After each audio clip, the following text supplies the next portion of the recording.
Hi and welcome to Healthy Life Hacks. I'm Jennifer Jefferies, the present day wise woman, a realistic naturopath coming to you from the surfing beaches of Australia. This podcast is for those who are wanting to really rock their lives and health and live from a place of prevention.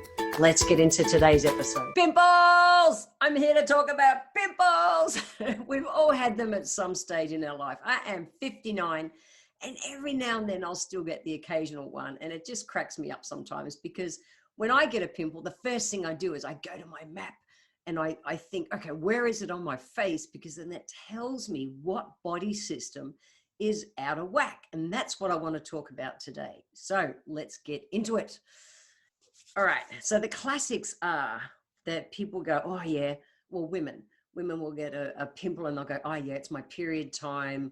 I'm getting pimples, and so I know that's hormones. Well, it's not necessarily, because as a naturopath, we break down the face into all these different regions, and that tells us what's going on. So sorry to say it, but if you're getting pimples on your cheeks at period time or up here on your forehead, that's nothing to do with hormones. That's to do with the shit food that you're eating. Pretty simple.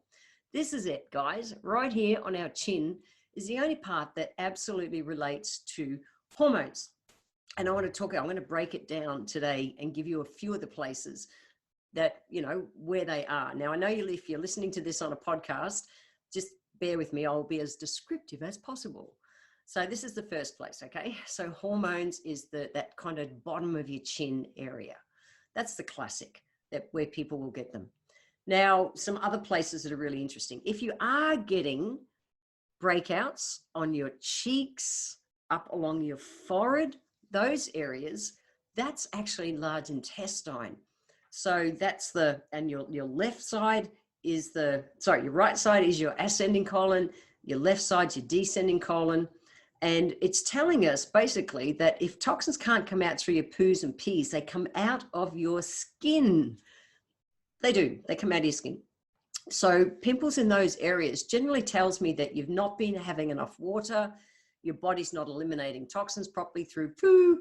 And so just putting a zit cream on it or something to dry it out is going to do nothing to help the problem. As a naturopath, we step behind to see what's going on and we correct that. So if you're getting breakouts on those, and if you are, like teenagers going through hormonal times and things like that, generally their nutrition is interesting at those times too. And that can be why they're getting those breakouts in these areas. So just think cheeks, forehead, large intestine, not enough water. That's the classic. Between the eyes is liver. Okay, so liver. So liver is one of your best detoxifying organs.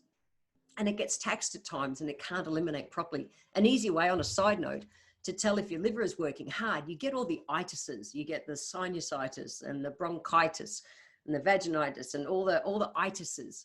That means your body's trying to eliminate toxins. It can't do it properly through the liver can't do its job properly. And the liver tries to excrete it through mucous membranes. Mucous membranes are anywhere open to the air. Your ears, your nose, your bum, your mouth, all those places. Conjunctivitis, all those things. Pimples in that area are directly telling you that your liver is being taxed. Your eyelids is gallbladder. So gallbladder is another detoxifying body system. That's up there. Under the eyes is interesting. Under the eyes is kidneys. Now, if someone is that blacky blue kind of darkness under the eyes, that's our classic kidney tide, which is adrenal glands tide, and also not enough hydration. But if someone is brown under the eyes, that's liver tired, and that's just tired. Okay, so blacky blue under the eyes, not enough water, brown under the eyes, just really kind of core tired. That's them.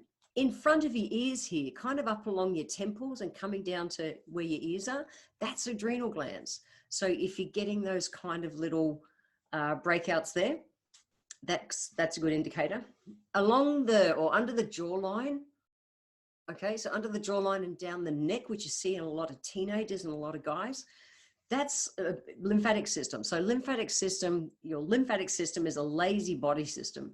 It's like the vacuum cleaner for your blood. Everywhere your circulatory system goes, your lymphatic system follows. And so if the, it's pulling out more, or it's trying to pull out everything. But again, if your body's not working properly, if your lymphatic system's not eliminating properly, it comes out of your skin. So there's really, nasty kind of ones on those areas generally mean that lymphatic system is being taxed. So your lymphatic system, it's moved with exercise, and it's moved with things like skin brushing. Skin brushing is where you get a vegetable fiber brush. Your lymphatic system runs towards you, or it returns towards your heart. So dry skin brushing is excellent. You do it before you jump in the shower, preferably. Don't just use one of those nylon mitt things. They don't work. You want a vegetable fiber brush, and you brush towards your heart. Okay. And I'll talk more about lymphatic system in a later episode. Skin brushing is a great way to be able to exfoliate. You can use loofahs and things like that. Something that's vegetable fiber based. You want to always be coming up, legs always up towards the heart. Neck, you're going down because your heart's below there. Okay. Skin brushing is really beneficial. Obviously, be really gentle if you're playing on your face. So that's the main areas. So I wanted to talk into some things, some foods and things that you can do, and some essential oils that can really help to really, get the pressure off the skin on your face. So let's jump straight into that. Let's talk about feeding your skin properly. The first one is you want to be having your body so full of super antioxidants so that your skin is protected from the inside. So a diet really close to nature. Okay, really high, close to nature, high in all your colorful colorful vegetables, not vitamins. The vegetables contain the vitamins and minerals, really as close to nature as possible. If you're going to cook anything, I've talked about it in past episodes, don't go boiling the heck out of it with the lid off. You want to keep the lid on, so you're pulling up all of those water-soluble nutrients as well. You want to be having foods that are more rich in vitamin C, which is really cool, because vitamin C is, like your free radical protection. However, it's also essential for the production of collagen and elastin. And I'll talk about collagen in a minute. Other foods that we want to be able to bring in, our good essential fatty acids. So omega-3s are really good.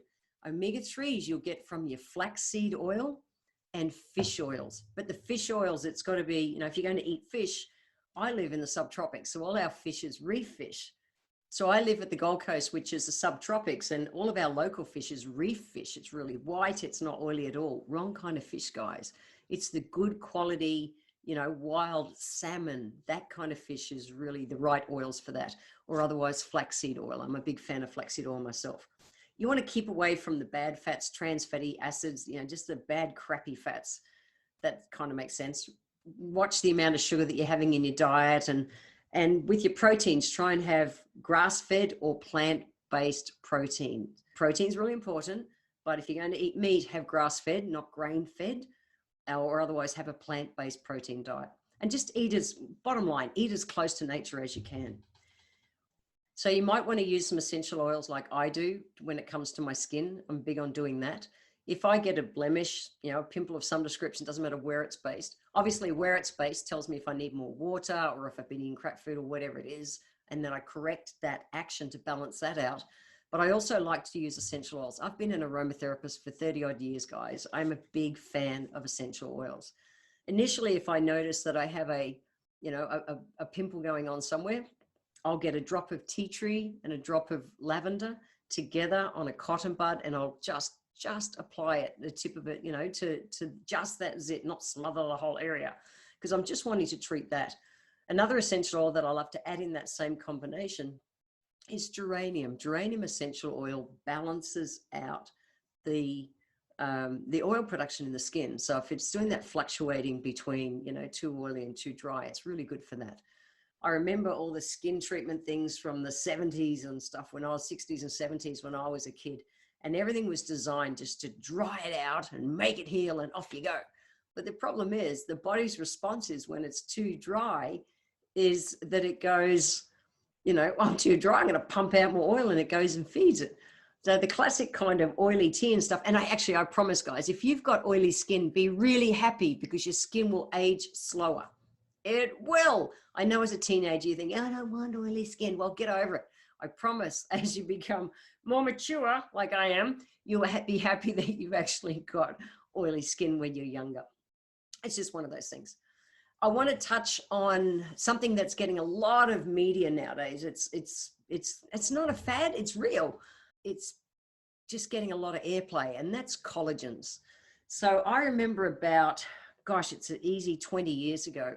I was actually in Hong Kong working with a client up there. I was running some workshops and on my aromatherapy insight cards. More on that in another episode. That's working with the emotional side of essential oils. But I digress. Back to the topic.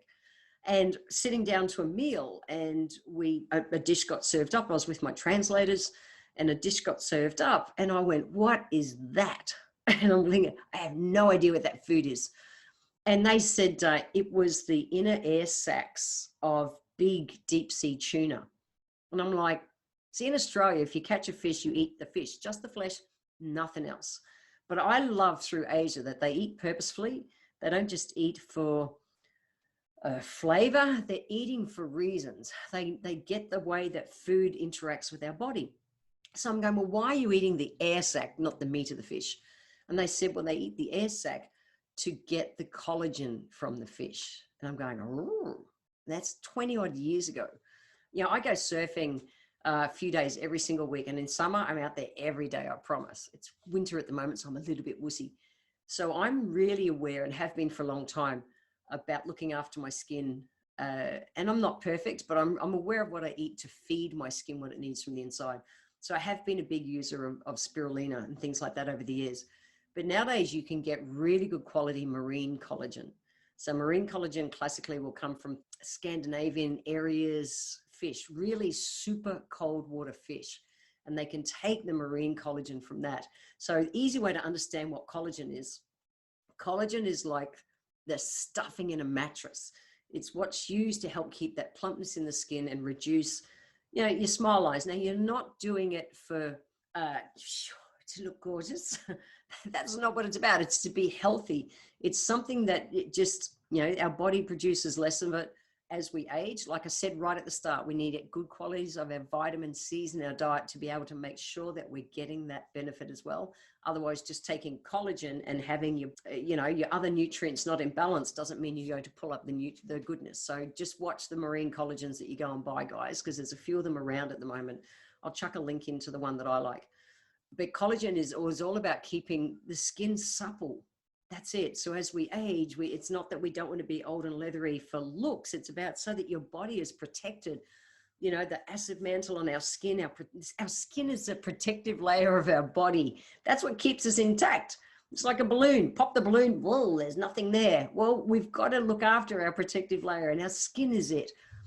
Things like pimples, our body is telling us something's not right. Something's out of balance. Instead of just going, I'll put something on to dry it out, look at it. Refer back to this. In fact, go to the show notes and I'll put the map in the show notes so that you can have a look at it. Okay, so to today's healthy life hacks. Healthy life hacks number 1 this week is 1, notice where the pimples are. Don't just put something on to dry it out. Notice what's out of balance. You can go to the show notes, you know, keep that for yourself or something so you can go back and see often what it means. So go to healthylifehacks.com.au, get that map and keep it. Okay. That's why I'm giving it to you to make it easy. Number 2, make sure you're having enough water in your life. Okay. 33 ml per kilo per day. If toxins can't come out through your poos and pees, they come out of your skin. Healthy life hack number 3, we want to be able to I know it sounds a bit strange, but relax about your skin. Because the more we worry about our skin, the more we make our body more acidic instead of alkaline, and that just feeds skin things. So just chilling out in general, whichever is your way to do it, is going to help your skin. And then healthy life hack number 4 is think about taking in some marine collagen, but check your sources. Like I talked about, you want to make sure it's got really good rich sources of vitamin C and other elements to make sure that you even absorb it properly, guys. That's the thing. That's what I wanted to share with you today. In the next call, I'm actually going to talk about what I call the food square. Yes, the food triangle is really square. You know that thing we were taught at school, that food pyramid? Well, guess what? I think it should be shaped as a square, and I'm going to tell you all about that why in the next podcast. See you guys. I want to thank you for being here today. If you enjoyed my podcast, please let me know by leaving a review where you're listening in from. Every month, I draw one lucky person who leaves a review to have a free 1-hour consultation with me. If you would like to receive a free copy of my Feed Your Body ebook, simply click the link in the comments below and join my newsletter, and we will get that free ebook sent to you. I welcome your emails, and you can write to me at podcast@healthylifehacks.com.au. Until next time, remember, when it comes to life, live it, love it, and get on with it.